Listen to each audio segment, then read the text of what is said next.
in which an affair unfolds, and we see the damage wrought upon the scorned.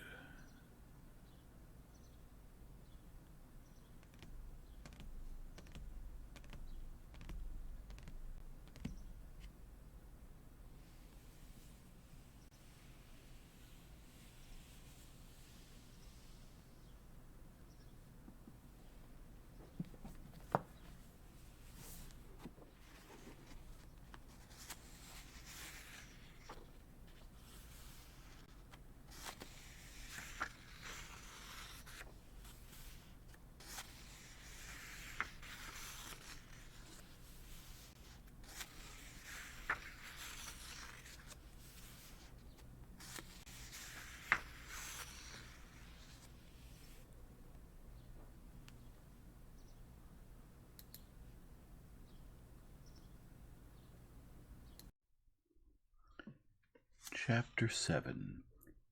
Steps were heard at the door, and Princess Betsy, knowing that it was Anna, glanced at Vronsky.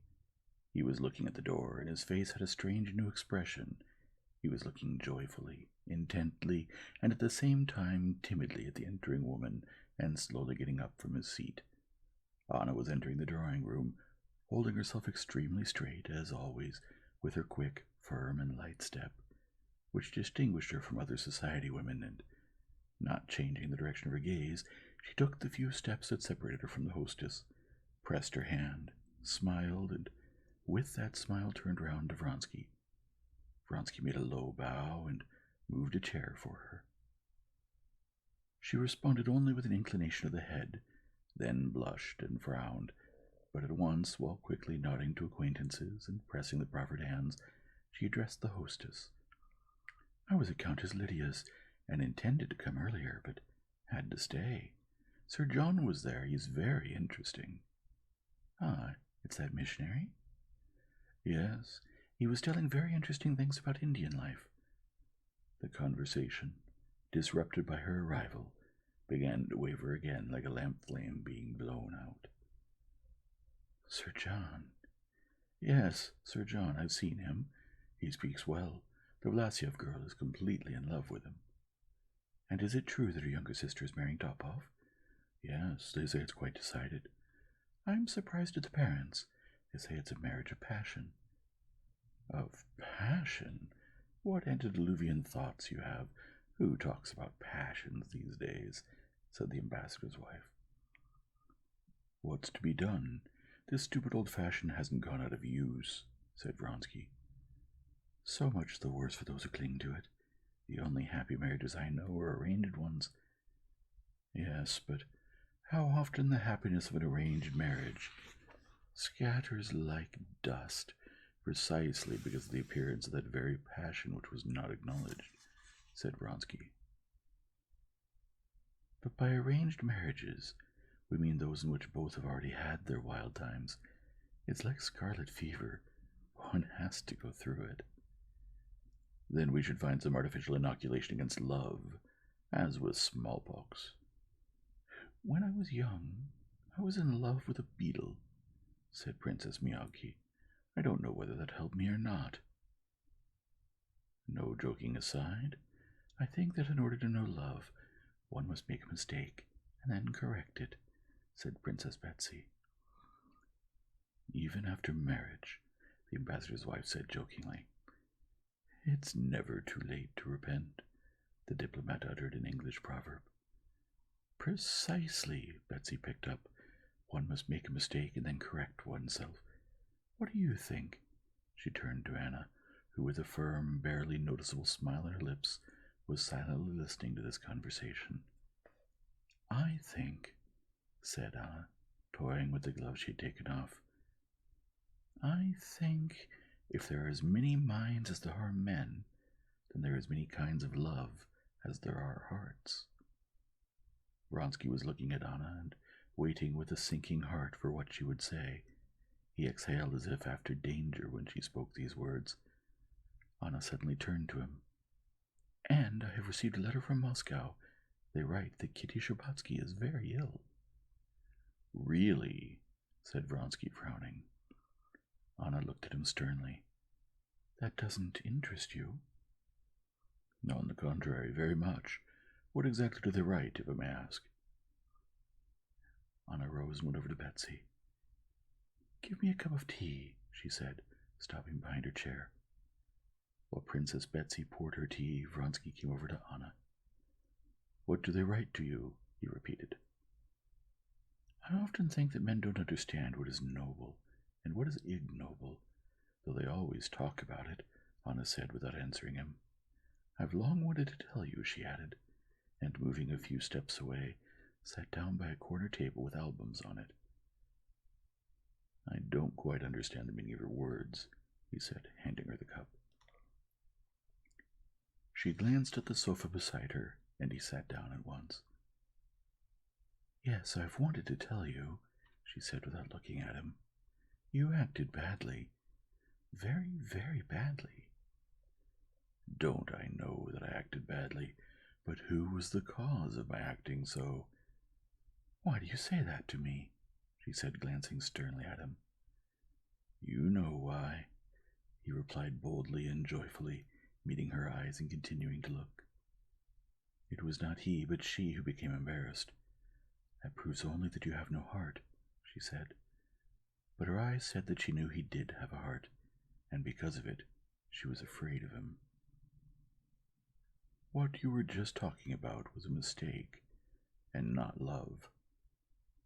"Remember, I forbade you to utter that word, that vile word," Anna said with a shudder, but she felt at once that by this, the one word forbade, she showed that she acknowledged having certain rights over him, and was thereby encouraging him to speak of love.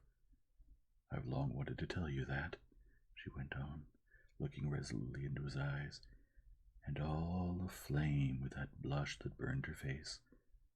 "And tonight I came on purpose, knowing that I would meet you. I came to tell you that this must end. I've never blushed before anyone, but you make me feel guilty of something." He looked at her, struck by the new, spiritual beauty of her face. "What do you want of me?" he said simply and seriously. "I want you to go to Moscow and ask Kitty's forgiveness," she said, and a little light flickered in her eyes. "You don't want that," he said. He saw that she was saying what she forced herself to say, and not what she wanted. "If you love me as you say you do," she whispered, "make it so that I'm at peace." His face lit up. "Don't you know that you're my whole life?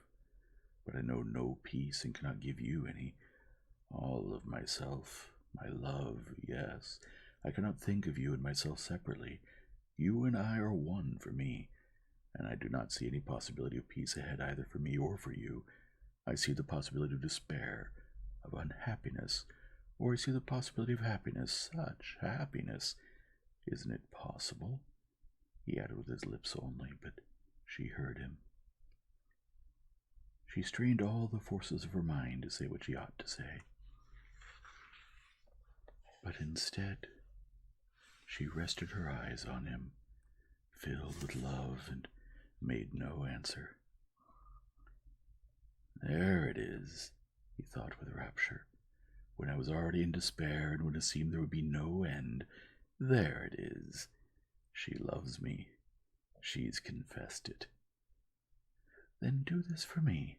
Never say these words to me, and let us be good friends," she said in words, but her eyes were saying something quite different. "We won't be friends. You know that yourself. And whether we will be the happiest or the unhappiest of people is in your power." She wanted to say something, but he interrupted her. "I beg for only one thing. I beg for the right to hope, to be tormented as I am now, but if that too is impossible, order me to disappear, and I will disappear. You will not see me if my presence is painful for you." "I don't want to drive you away." "Just don't change anything. Leave everything as it is," he said in a trembling voice. "Here is your husband." Indeed, just then Alexey Alexandrovitch, with his calm, clumsy gait, was entering the drawing-room.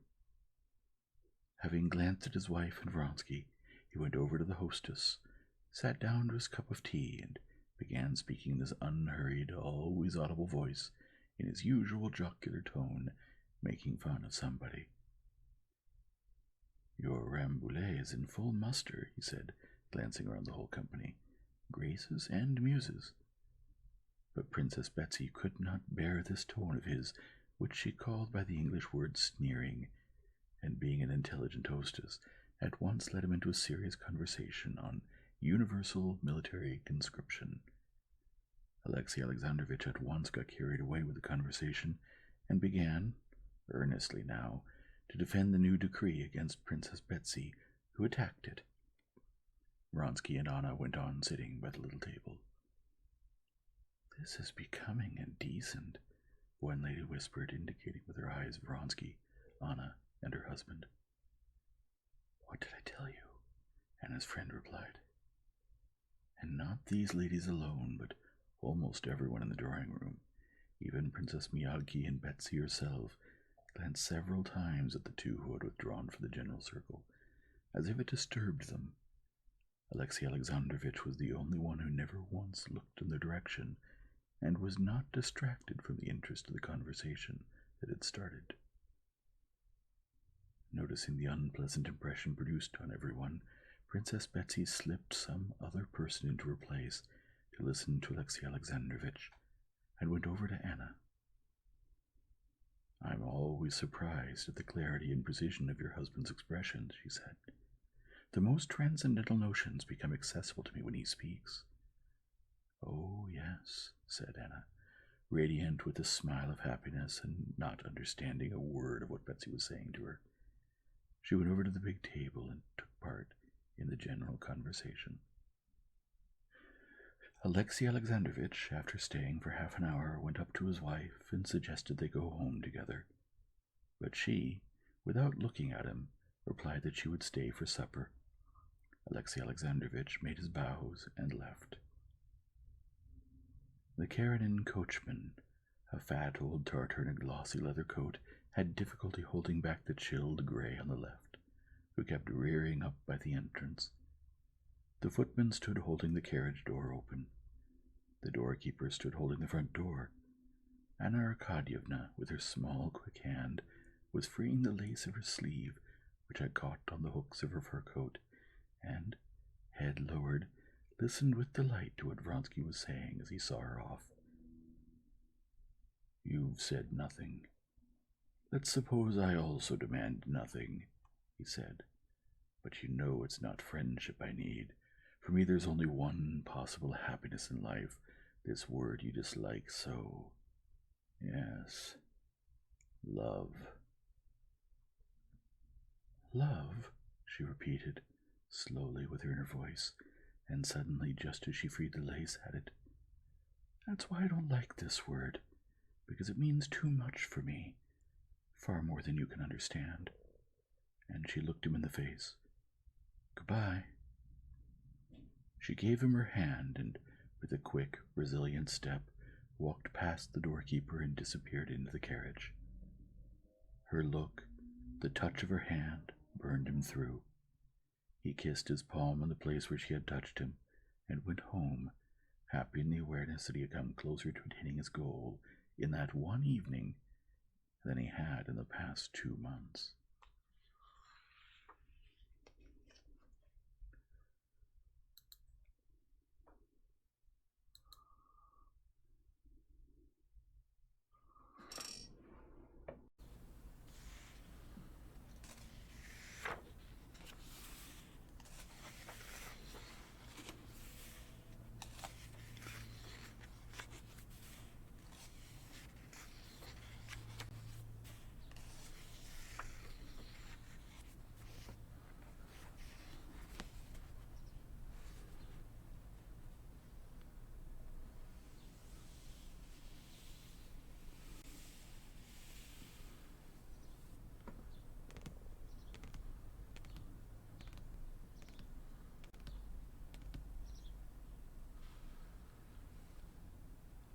If you enjoy this format, please leave a like and subscribe, and return tomorrow for the next chapter.